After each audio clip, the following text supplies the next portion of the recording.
Hello everyone, welcome class 12 to today's video lecture. Class जैसे कि हमने स्टार्ट किया है इकोनॉमिक्स का चैप्टर नंबर 1 यानी Indian economy on the eve of independence. आज हम उसी चैप्टर के साथ कंटिन्यू करेंगे एंड आज हम स्टडी करेंगे industrial sector on the eve of independence. If you remember class, तो लास्ट क्लास में हमने कवर करा था कि एग्रीकल्चर सेक्टर की क्या कंडीशन थी इंडिपेंडेंस के टाइम। अगर एग्रीकल्चर सेक्टर के बाद कोई सेक्टर इंडिया में इंपॉर्टेंट था या है तो वो है इंडस्ट्रियल सेक्टर यानी सेकेंडरी सेक्टर। एग्रीकल्चर तो प्राइमरी सेक्टर में आता है, तो प्राइमरी सेक्टर के बाद अगर कोई सेक्टर इंपॉर्टेंट है तो वो है इंडस्ट्रियल सेक्टर। आज हम स्टडी करेंगे क्लास की इंडिपेंडेंस के टाइम पे जो हमारा इंडस्ट्रियल सेक्टर था उसकी क्या कंडीशन थी। ठीक है, तो let's start with the first point. The first point is deindustrialisation. Class ये जो क्वेश्चन है ना, ये अपने आप में 1 मार्क्स का भी आ जाता है। What do you mean by deindustrialisation, या फिर what were the twin objectives of the British rule behind deindustrialisation. मतलब मैं ये बताना चाहती हूँ कि ये जो पॉइंट है ये अपने आप में एक इंडिविजुअल क्वेश्चन की फॉर्म में भी आ सकता है। आप ध्यान से समझो डी इंडस्ट्रियलाइजेशन का मतलब क्या होता है। देखो, इंडस्ट्रियलाइजेशन का मतलब क्या होता है, सेटिंग अप ऑफ इंडस्ट्रीज कि एक कंट्री में अलग अलग टाइप की फैक्ट्री सेटअप हो, इंडस्ट्री सेटअप हो। और डी इंडस्ट्रियलाइजेशन का मतलब होता है, डी मतलब खत्म करना, कि इंडस्ट्रियलाइजेशन ना हो। यानी इंडस्ट्रियलाइजेशन का ऑपोजिट वर्ड है डी इंडस्ट्रियलाइजेशन। इसका मतलब है किसी कंट्री में इंडस्ट्रियलाइजेशन का ना होना, कि ना हो, ना फैक्ट्री सेटअप हो, ना कोई प्रोडक्शन हो, ये सब ना हो। तो ब्रिटिशर्स का फोकस क्या था उस टाइम इंडिया में कि डी इंडस्ट्रियलाइजेशन। और डी इंडस्ट्रियलाइजेशन मतलब इंडिया में जो इंडस्ट्रीज हैं वो सेटअप ना हो। इंडिया में जो इंडस्ट्रीज हैं वो सेटअप ना हो, ये मोटिव था डी इंडस्ट्रियलाइजेशन के पीछे। अच्छा, इंडिया में उस टाइम ज्यादा खास कोई इंडस्ट्रीज तो थी इंडिपेंडेंस के टाइम, लेकिन इंडिया में एक इंडस्ट्री थी, वो है हैंडीक्राफ्ट इंडस्ट्री। जो हाथ से बना हुआ सामान होता है, चाहे उसको आप बेडशीट कह लो, पिलो कवर कह लो, जूट का फर्नीचर, जो भी हाथ से बनी हुई चीजें थी इंडिया में वो बहुत फेमस थी उस टाइम, हैंडीक्राफ्ट इंडस्ट्री। ब्रिटिशर्स ने इस इंडस्ट्री को भी खत्म कर दिया। कैसे खत्म करा वो हम नेक्स्ट पॉइंट में पढ़ेंगे, बट अभी आप मेन लॉजिक इस पॉइंट का समझो कि ब्रिटिशर्स का मेन ऑब्जेक्टिव था कि जो इंडस्ट्रियलाइजेशन है वो ना हो इंडिया में। ठीक है, अब देखो क्लास, डी इंडस्ट्रियलाइजेशन के पीछे ब्रिटिशर्स का ट्विन ऑब्जेक्टिव था। उनके मतलब ये कह लो, हम कहते हैं ना एक तलवार से 2 निशानियां, मतलब कि वो एक डी इंडस्ट्रियलाइजेशन की पॉलिसी से उनके 2 ऑब्जेक्टिव थे। वो 2 ऑब्जेक्टिव क्या थे? पहली बात कि इंडिया में इंडस्ट्री सेटअप ना हो, इंडिया सिर्फ एग्रीकल्चर करे। क्यों एग्रीकल्चर करे? ताकि उन्हें रॉ मटेरियल सस्ते रेट पे मिल जाए। रॉ मटेरियल मतलब आपको रॉ मटेरियल कहाँ से आता है? इंडस्ट्रीज का, एग्रीकल्चर से आता है। अगर मुझे आज ये कपड़े बनाने हैं तो कॉटन एग्रीकल्चर से आती है, मानते हो बात को। और अगर हमें कोई भी चीज बनानी है तो उसका जो रॉ मटेरियल है, अगर हमें फर्नीचर भी बनाना है तो लकड़ी एग्रीकल्चर से आती है। अगर हमें परफ्यूम्स बनाने हैं तो फ्लावर एग्रीकल्चर से आते हैं। तो बेसिक बात यह है कि एग्रीकल्चर से रॉ मटेरियल मिलता है। तो ब्रिटिशर्स का क्या ऑब्जेक्टिव था कि इंडिया में कोई इंडस्ट्री सेटअप ना हो, ताकि इंडिया सिर्फ खेती बाड़ी करे। क्यों खेती बाड़ी करे? क्योंकि एग्रीकल्चर से उन्हें क्या मिलता? रॉ मटेरियल, और वो भी चीप रेट पे, सस्ते रेट, क्योंकि इंडिया उनकी गुलाम थी। तो उन्हें सस्ते रेट पे यहाँ से जो है रॉ मटेरियल मिल जाए, और उस रॉ मटेरियल को वो कहाँ पे यूज करते थे, कहाँ ले जाते थे? ब्रिटेन। जो ब्रिटेन में उनकी इंडस्ट्रीज थी इंग्लैंड में, वो वहां उस रॉ मटेरियल को ले जाते थे और इंडिया से रॉ मटेरियल खरीदते थे बहुत सस्ते रेट में, बहुत सस्ते रेट। अच्छा, वो ब्रिटेन ले गए रॉ मटेरियल, मान लो सपोज करो वो यहाँ से कॉटन ले गए, और उन्होंने ब्रिटेन में उस कॉटन से कॉटन के कपड़े बनाए, कॉटन की शर्ट्स बनाई। अब वो क्या करते थे, उन कॉटन की शर्ट्स बना के जब वो फिनिश्ड प्रोडक्ट बन गया, तो उस फिनिश्ड प्रोडक्ट को जो ब्रिटेन में ब्रिटिश इंडस्ट्रीज ने फिनिश्ड प्रोडक्ट बनाया है इंडिया का रॉ मटेरियल यूज करके, उस फिनिश्ड प्रोडक्ट को इंडिया में बेचते थे हायर प्राइसेस पे। अब सोचो इंडिया का कितना नुकसान हो रहा है भाई। एक तो इंडिया का ही सामान इंडिया से सस्ते रेट पे लेके जा रहे हैं, कॉटन इंडिया की सस्ते रेट पे लेके जा रहे हैं, और वहां ब्रिटेन में उसी कॉटन से कपड़े बना के इंडिया में हायर प्राइस पे बेच रहे। हमारा ही सामान हमें महंगे रेट पे बेचा जा रहा है। बेसिकली लॉजिक समझ लो, सामान हमारा ही है, हमारा ही सामान चीप रेट पे हमसे लेके और हमें महंगे प्राइस पे उसे बेचा जा रहा है। तो ये था डी इंडस्ट्रियलाइजेशन पॉलिसी का मेन ऑब्जेक्टिव कि इंडिया में जब इंडस्ट्रीज ही नहीं होंगी तो वो खुद तो अपना सामान बना नहीं पाएंगे, तो सामान किससे लेना पड़ेगा, ब्रिटिश इंडस्ट्रीज से, और वो भी किस रेट पे, हायर प्राइसेस पे। अगर हमारे यहाँ अपनी इंडस्ट्रीज ही बन जाती तो क्या हम इनसे सामान लेते, नहीं लेते। इसलिए वो चाहते थे कि इंडिया की अपनी इंडस्ट्रीज ना बने। ठीक है, is that clear class? Now let's move to the point number 2। Yes class, ये एक पॉइंट नहीं है बट ये एक सेपरेट इंपॉर्टेंट क्वेश्चन है। What was the reason of decline of handicraft industry?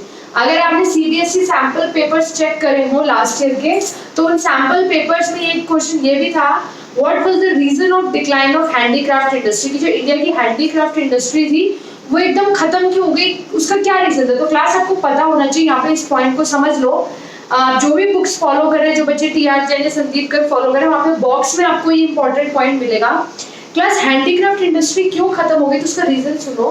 क्योंकि ब्रिटिशर्स ने डिस्क्रिमिनेटरी टैरिफ पॉलिसी लगाई थी। टैरिफ मतलब टैक्स, और डिस्क्रिमिनेटरी मतलब भेदभाव वाला टैक्स, कि कुछ चीजों में तो कोई टैक्स नहीं और कुछ चीजों में बहुत ज्यादा टैक्स, मतलब चीटिंग, एक तरह से पार्शियलिटी।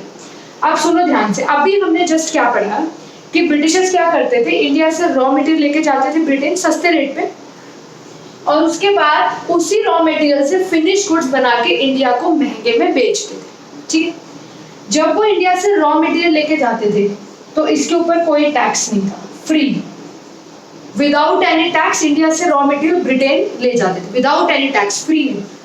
अच्छा, जब ब्रिटेन से इंडिया में फिनिश गुड्स लाते थे, अपनी कंट्री से इंडिया में फिनिश गुड्स लाते थे, तो उस पर भी कोई टैक्स नहीं था, फ्री में सामान इंडिया का जा रहा है ब्रिटेन, ब्रिटेन से फ्री में सामान आ रहा है। ठीक है, लेकिन जब इंडिया का हैंडीक्राफ्ट इंडस्ट्री की बात आती है एक्सपोर्ट करने की, कि दूसरी कंट्री में हैंडीक्राफ्ट का जो सामान है वो हम एक्सपोर्ट करेंगे, जो इंडियन लोग थे, इंडियन आर्टिस्ट थे जो हाथ से वो सामान बनाते थे, तो दूसरी कंट्रीज में जब एक्सपोर्ट करने की बात आती थी तो इसके ऊपर वो लगाते थे हैवी टैक्स। अब देखो कितनी चीटिंग की बात है, ब्रिटेन में सामान जा रहा है तो फ्री में जा रहा है, ब्रिटेन से सामान आ रहा है तो कोई टैक्स नहीं लग रहा, फ्री में आ रहा है। लेकिन जब बात आई कि जो हमारे आर्टिस्ट जब हैंडीक्राफ्ट इंडस्ट्री को मतलब हैंडीक्राफ्ट के सामान को बाहर एक्सपोर्ट करना चाहते तो उस पर हैवी टैक्स लगा दिया, डिस्क्रिमिनेशन हुआ, चीटिंग हुई। अब इससे क्या हुआ, अब क्या हुआ देखो ध्यान से, फिनिश गुड्स ब्रिटेन से फ्री में आ गए बिना टैक्स के, सस्ते, एकदम सस्ते। तो इंडियन खुद हम लोग इंडियंस ने ये गुड्स लेना शुरू कर दी। हैंडीक्राफ्ट के गुड्स तो महंगे होते थे, खुद सोचो हैंडीक्राफ्ट के गुड्स इंडिया में बन रहे हैं, ठीक है, और ब्रिटेन से जो आ रहे हैं गुड्स वो बहुत सस्ते, चीप रेट पे मिल रहे हैं, सस्ते रेट पे एकदम। तो जो इंडियंस थे, वैसे पुअर कंट्री थी इंडिया, तो हम लोग क्या करते थे, इंडियंस, ये जो फिनिश गुड्स आ रहे हैं ना ब्रिटेन से, लोग इसको खरीदते थे, हैंडीक्राफ्ट को कोई खरीदता ही नहीं था। धीरे धीरे हैंडीक्राफ्ट की मार्केट क्या होने लगी, खत्म होने लगी, क्योंकि लोग खरीदते नहीं थे, ये सस्ते थे, ब्रिटेन के गुड्स सस्ते थे और अच्छे भी बने हुए थे। दूसरी बात, हैंडीक्राफ्ट इंडस्ट्री वाले अगर एक्सपोर्ट करना चाहे कि चलो इंडिया में तो कोई नहीं खरीद रहा, हम बाहर सामान बेच देते हैं, आउट ऑफ इंडिया सामान बेच देते हैं, तो वो नहीं बेच पाते थे। क्यों?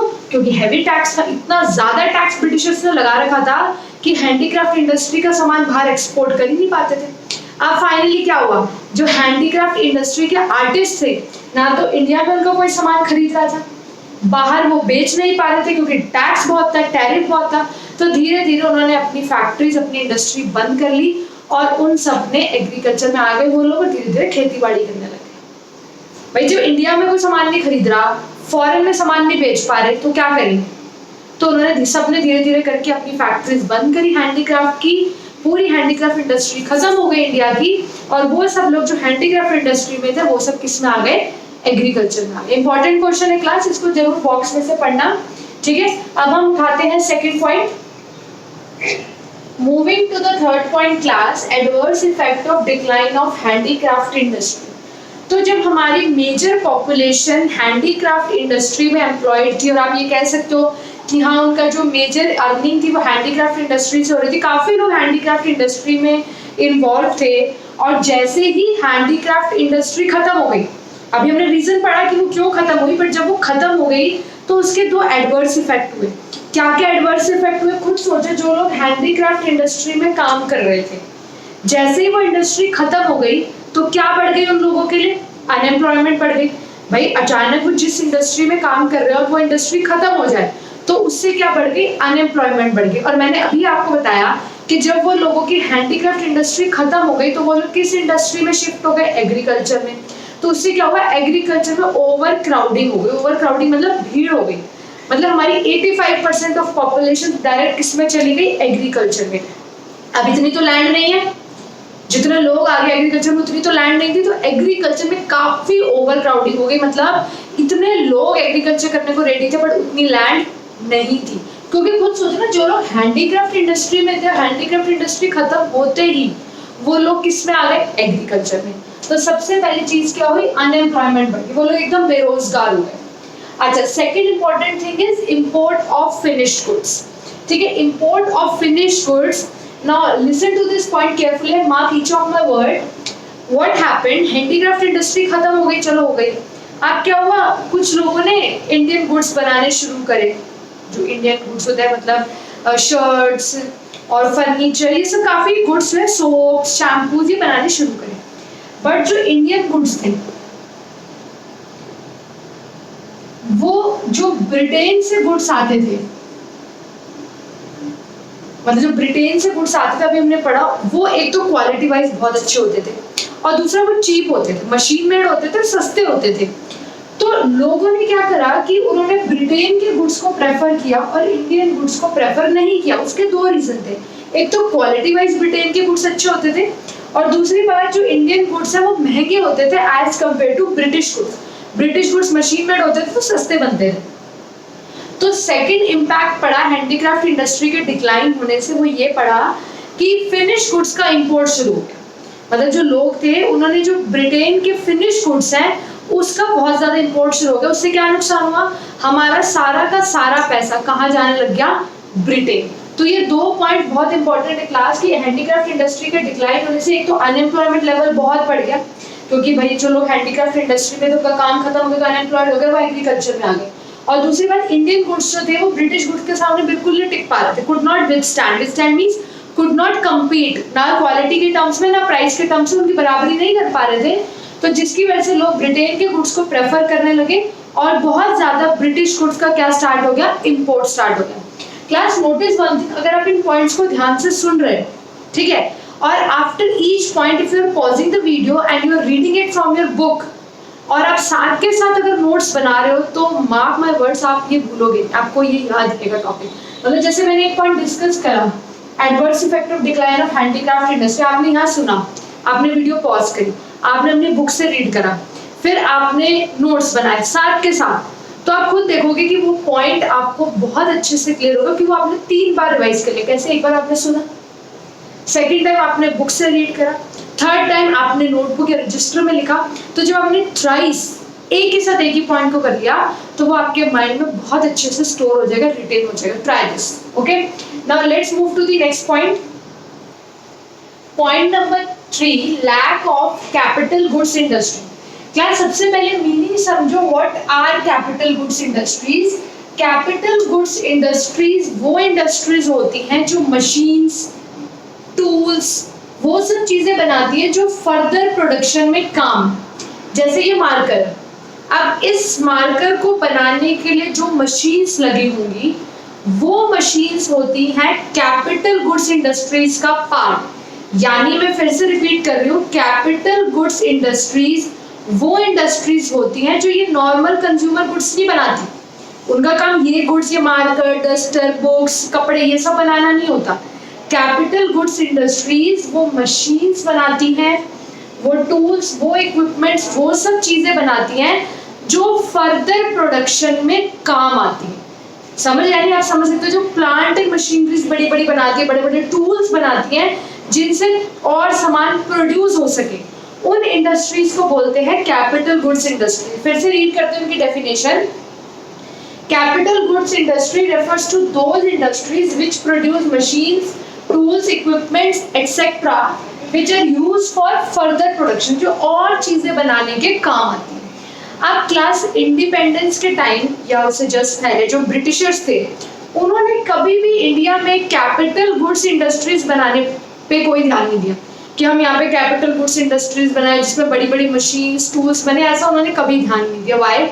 क्योंकि वो हमेशा से ये चाहते थे कि जो इंडियंस हैं वो हमेशा मशीन्स के लिए, टूल्स के लिए हमेशा ब्रिटेन पे डिपेंडेंट रहे और ब्रिटेन पर हमें बहुत महंगे रेट पे वो मशीन्स बेचे। ध्यान रखना इस चीज को। Britishers never paid attention to the development of capital goods industries in India. कभी भी उन्होंने कोशिश नहीं करी कि इंडिया में कैपिटल गुड्स इंडस्ट्रीज बने। Why? Because they always wanted कि जो इंडियंस हैं वो हमेशा ब्रिटेन पे डिपेंडेंट रहे मशीन्स के लिए, टूल्स के लिए, इक्विपमेंट्स के लिए। वो खुद इतने इंडिपेंडेंट ना बन जाए कि वो खुद की मशीन्स बनाने लग जाए। ब्रिटेन कभी नहीं चाहता था कि इंडिया जो है वो अपने पैरों पे खड़ा हो जाए। वो हमेशा चाहता था कि जो इंडिया है वो हमेशा ब्रिटेन पे क्या रहे, डिपेंडेंट रहे। इसलिए उन्होंने कभी भी कैपिटल गुड्स इंडस्ट्री बनाने की इंडिया में कोशिश नहीं की। सिंपल सा पॉइंट है, एग्जाम में आपको सिर्फ क्या करना है, कैपिटल गुड्स इंडस्ट्री की डेफिनेशन लिखनी है, वो जरूर मेंशन कर देना। उसके बिना आपकी एक्सप्लेनेशन इनकम्प्लीट है, you will lose your marks. और उसके बाद आप ब्रिटिशर्स का रूल बताओगे कि उन्होंने कभी भी कैपिटल गुड्स इंडस्ट्रियां डेवलप नहीं की और क्यों नहीं की, ये आपको मेंशन करना। Is that clear? Now let's proceed to the next point. Point number 5 is quite small and quite easy. Low contribution to GDP. तो क्लास सिंपल सा हेडिंग में ही पॉइंट की एक्सप्लेनेशन है कि at the time of independence जो industries थी वो जितना जीडीपी में कंट्रीब्यूट करती थी वो पोर्शन बहुत ही लो था। मतलब हार्डली वो 5% तक उनका, आउट ऑफ 100% इंडस्ट्रीज का हार्डली 5% कंट्रीब्यूशन था जीडीपी में। अब अगर आप इतनी सी एक्सप्लेनेशन एग्जाम में लिख के आते हो बस कि the contribution of industries to GDP was very low, तो आपको क्या लगता है, will you get full marks in the explanation of this point? No, it's not possible because you are not writing appropriate और you can say educate explanation in each point. Then how will you get full marks? तो सिर्फ एक line लिखने से तो आपको marks मिलेंगे नहीं, तो how will you extend the explanation? ध्यान से सुनो, पहले कॉन्सेप्ट समझो फिर मैं उस पर आती हूँ। कॉन्सेप्ट क्या है कि पहले हम ये समझते हैं what is the meaning of GDP. GDP क्या होता है? ग्रॉस डोमेस्टिक प्रोडक्ट, सबको पता है। जीडीपी का मीनिंग क्या होता है कि एक कंट्री में जितने भी गुड्स एंड सर्विसेज बनते हैं, फाइनल गुड्स एंड सर्विसेज, उन सब की वैल्यू को ऐड कर दो तो बनता है जीडीपी। यानी एक कंट्री में ये मार्कर बना, मोबाइल फोन बना, या बुक्स बनी, या डस्टर बना, जितने भी फाइनल गुड्स एंड सर्विसेज बनी, जितनी भी, उन सब की वैल्यू को हम प्लस कर देते हैं तो बनता है कंट्री का जीडीपी। तो उसके अंदर इंडस्ट्रियल सेक्टर का जो कंट्रीब्यूशन था, मतलब इंडस्ट्रियल सेक्टर उसमें कितना कंट्रीब्यूट कर रहा है, कितना सामान बना रहा है टोटल जीडीपी में, वो बहुत ही लो था। आप क्लास जब आप एग्जाम में इस पॉइंट को एक्सप्लेन करेंगे तो सबसे पहले जीडीपी की डेफिनेशन मेंशन करो। What is GDP? GDP refers to value of all final goods and services produce in a country. एक कंट्री में जितने भी गुड्स एंड सर्विसेज बन रहे हैं उन सबकी वैल्यू ऐड करो तो बनता है जीडीपी। पहले तो आप जीडीपी को एक्सप्लेन करते हो, देन यू विल राइट कि जो इंडस्ट्रीज का कंट्रीब्यूशन था जीडीपी में, यानी इंडस्ट्रीज जितना सामान बना रही थी कंट्री के लिए वो बहुत ही कम था, उनका कंट्रीब्यूशन बहुत कम था। अब इसका रीजन मेंशन करो, व्हाई, क्यों कम था इंडस्ट्रीज का कंट्रीब्यूशन, क्यों वो ज्यादा सामान नहीं बना रही थी? उसका एक रीजन था बिकॉज जो ग्रोथ रेट था, growth rate of industrial sector was very low। यानी इंडस्ट्री जिस स्पीड से ग्रो कर रही थी वो बहुत ही स्लो स्पीड थी। इस स्पीड से अगर वो ग्रो कर रही थी तो कंट्रीब्यूशन हो ही नहीं सकता था वैसे भी जीडीपी में। ठीक है क्लास, तो how will you start the explanation? You will first right the definition of GDP. सबसे पहले आप पूरी जीडीपी की डेफिनेशन लिखोगे, उसके बाद आप लिखोगे जो कंट्रीब्यूशन था इंडस्ट्रीज का जीडीपी में वो बहुत कम था। अब जब आप रीजन में लिखोगे कि क्यों कम था, तब टीचर को लगेगा हाँ कि भाई बच्चे के पास अच्छी नॉलेज है, एक अच्छा इंप्रेशन क्रिएट होगा and you will be getting full marks in the explanation. समझ रहे हो आप? आप जीडीपी का इंट्रोडक्शन दे रहे हो, देन आप बता रहे हो कंट्रीब्यूशन लो था, क्यों लो था, तो टीचर के पास कोई स्कोप बचता ही नहीं मार्क्स डिडक्ट करने का, क्योंकि आपने पॉइंट में हर चीज कवर कर दी। तो this way you have to write all the answers. Is that clear class? तो नोट्स बहुत अच्छे से बनाना है, तभी मैं कहती हूँ after every point pause the video and make notes, that will help you a lot.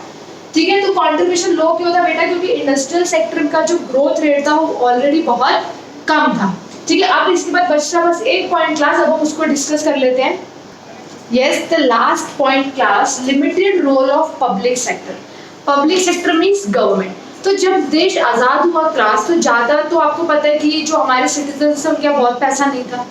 Private sector मतलब जो लोग थे, प्राइवेट इंडिविजुअल्स, हम और आप जैसे लोग, इनके पास तो कोई खास पैसा नहीं था, अभी अभी गुलामी से फ्री हुए थे। तो अगर किसी को इम्पोर्टेंट रोल प्ले करना था उस टाइम इंडस्ट्रीज की ग्रोथ में, तो वो किसे करना था? गवर्नमेंट को। क्योंकि जो आम जनता, जिसे हम कहते हैं common man was not able to afford a private industry. हम और आप जैसे लोग जो थे उस टाइम, उनकी बस की नहीं थी कि वो अपनी प्राइवेट फैक्ट्री ओपन करे, प्राइवेट इंडस्ट्री ओपन करे। तो who was having the major role at that time? The government was having a major role, that is the public sector. But सबसे बड़ी गलती ये हुई कि पब्लिक सेक्टर ने उस टाइम अपना रोल बहुत अच्छे से प्ले नहीं किया। बहुत लिमिटेड एरियाज थे जहाँ पे पब्लिक सेक्टर ने उतर के इंडस्ट्रीज को स्टार्ट करा, जैसे मेनली रेलवेज तो अभी भी पब्लिक सेक्टर के पास है। पावर जनरेशन, कम्युनिकेशन, मतलब बहुत लिमिटेड एरियाज जहाँ पे पब्लिक सेक्टर उतरा फील्ड में और उसने इंडस्ट्रियलाइजेशन के लिए काम किया। But it was not enough, क्योंकि उसने प्राइवेट इंडिविजुअल्स के पास तो पैसे थे ही नहीं ना कि वो लाखों या करोड़ों रुपए लिखा के इंडस्ट्री स्टार्टअप करे। इतना पैसा आम पब्लिक के पास तो था नहीं। We were not able to afford that thing. तो at that time the major role must have been played by the public sector itself, but the public sector did not play a major role, and that was the major reason for the drawback, or you can say for the lagging behind of the industrial sector, कि हमारा जो industrial sector पीछे रह गया, उसका main logic यही था because the public sector did not play the major role. Public sector ने ओनली, देखो I have written the word only here, public sector सिर्फ कुछ लिमिटेड एरियाज में एंट्री करी पब्लिक सेक्टर ने, एंड सिर्फ कुछ लिमिटेड एरियाज में ही पब्लिक सेक्टर आ गया है। You must mention the names of any 3-4 things: railway, power generation, communication, ports, etc. ठीक है, सिंपल सा पॉइंट है क्लास 6। आप क्लास फटाफट एक क्विक रिवीजन कर लेते हैं, जिससे हम एक बार सारे पॉइंट्स फटाफट क्या हो जाए, क्लियर हो जाए। फटाफट एक क्विक रिवीजन कर लेते हैं क्लास। तो यानी आज जो भी हमने पॉइंट्स पढ़े of the industrial sector on the eve of independence, वो सभी पॉइंट्स क्या हैं? सबसे पहले डी इंडस्ट्रियलाइजेशन, जिसके अंदर हमने 2 ऑब्जेक्टिव्स जो है क्लास में रिवाइज करे थे कि एक तो वो इंडिया से जो रॉ मटेरियल है वो बहुत चीप रेट पे बाहर ले जाते थे, और उसी रॉ मटेरियल से फिनिश प्रोडक्ट्स बना के वो हमें महंगा बेचते थे यहाँ पे। और डी इंडस्ट्रियलाइजेशन का मतलब है कि वो यहाँ पे इंडस्ट्रीज को एनकरेज नहीं करते थे। वो चाहते थे इंडिया में कोई भी इंडस्ट्री सेटअप ना हो, सभी के सभी एग्रीकल्चर में इन्वॉल्व हो जाए, जिससे रॉ मटेरियल उन्हें चीप रेट पे मिल जाए, और उसी रॉ मटेरियल से फिनिश गुड्स बना के वो इंडिया में महंगे रेट पे बेचें। Adverse effect of decline of handicraft industry, class हमने पढ़ा, एम्प्लॉयमेंट खत्म हो गई, सभी के सभी लोग एग्रीकल्चर सेक्टर में आ गए जो पहले हैंडीक्राफ्ट में थे। और दूसरी चीज, जो इंडियन गुड्स थे वो किसी भी हालत में ब्रिटिश गुड्स का कंपटीशन नहीं कर पाए, ना तो क्वालिटी की उसमें, ना price. Lack of capital goods industry, वो इंडस्ट्रीज जो मशीन्स को प्रोड्यूस कर सके फॉर फर्दर प्रोडक्शन, वो इंडिया में ब्रिटिशर्स ने एनकरेज नहीं की, क्योंकि वो चाहते थे कि जो इंडियंस हैं मशीन्स के लिए, टूल्स के लिए हमेशा किस पे डिपेंडेंट रहे, ब्रिटिशर्स पे। लो कंट्रीब्यूशन टू जीडीपी, यानी इंडस्ट्रीज का जीडीपी में कंट्रीब्यूशन बहुत कम था। क्यों? क्योंकि उनका ग्रोथ रेट बहुत कम था। Limited role of public sector, यानी उस टाइम जहां पब्लिक सेक्टर को बहुत आगे आगे फ्रंट पे लड़ना चाहिए था, वहां पे पब्लिक सेक्टर सिर्फ लिमिटेड इंडस्ट्रीज में या कह रहा लिमिटेड एरियाज में काम कर रहा था। अच्छा क्लास, ये टॉपिक एक्स्ट्रा एजुकेशन पॉइंट्स में नहीं है, फिर भी आपके एग्जामिनेशन पॉइंट ऑफ व्यू से इंपॉर्टेंट क्वेश्चन है। What was the reason of decline of handicraft industry? तो क्लास हमने यहाँ डिस्कस करा था, एक तो डिस्क्रिमिनेटरी टैरिफ पॉलिसी, कि जो ब्रिटिशर्स थे वो जब इंडिया से सामान एक्सपोर्ट बाहर ले जाते थे वो भी नो टैक्स पे लेके जाते थे। ब्रिटेन से फिनिश गुड्स इंडिया में आते थे वो भी नो टैक्स पे आते थे। लेकिन जब हैंडीक्राफ्ट इंडस्ट्री को बाहर सामान एक्सपोर्ट करना होता था तो वो बहुत ज्यादा टैक्स लगाते थे, जिसकी वजह से इंडियन आर्टिस्ट अपना सामान बाहर नहीं बेच पा रहे थे। दूसरी चीज, जो ब्रिटिश गुड्स थे वो मशीन मेड थे, मशीन में बने हुए थे और लो प्राइस्ड थे। तो जब वो इंडिया में आ गए, इंपोर्ट हो जाते थे वो इंडिया में मशीन मेड लो प्राइस गुड्स, तो इंडियन लोग इनको प्रेफर करते थे ओवर हैंडीक्राफ्ट गुड्स। क्यों? क्योंकि हैंडीक्राफ्ट गुड्स क्लास हाथ से बने होते हैं, वो महंगे होते हैं और उनमें उतनी फिनिशिंग, उतनी अच्छी क्वालिटी नहीं होती। लेकिन जब ब्रिटेन से मशीन मेड गुड्स वो भी सस्ते में इंडियंस को मिलने लग गए, तो उन्होंने हैंडीक्राफ्ट इंडस्ट्री को छोड़ के इन गुड्स को खरीदना शुरू कर दिया, जिसकी वजह से हैंडीक्राफ्ट इंडस्ट्री को दोनों जगह कंपटीशन मिला। ना तो वो इंडिया में सामान बेच पा रहे थे क्योंकि वो खरीद ही नहीं जाता, और फॉरेन में वो इसलिए नहीं बेच पा रहे थे, एक्सपोर्ट कर पा रहे थे क्योंकि हैवी टैक्स था, जिस वजह से हैंडीक्राफ्ट इंडस्ट्री धीरे धीरे क्या हो गई, डिक्लाइन हो गई। Is that clear class? तो ये फटाफट मैंने क्विक रिवीजन कर दी सभी पॉइंट्स की, बहुत अच्छे से माइंड में पॉइंट्स क्लियर होते होंगे आपके। अब आप फटाफट बस इसके बाद उनको अच्छे से रीड करो, बहुत अच्छे से नोट्स बनाओ, send your notes to me, I will check it कि इसमें कोई एरर तो नहीं है। ठीक है क्लास? कोई भी डाउट है just let me know so that we can clear it in the doubt clearing session. ठीक है क्लास? थ्योरी का मेन ऑब्जेक्टिव क्या है कि आपको माइंड में इसको रिटेन करना ही करना है, आपको इन पॉइंट्स को बहुत अच्छे से अपने माइंड में बिठाना और लॉन्ग टाइम के लिए हमें इसे याद करके रखना है। Is that clear class? Now you can proceed with your class work.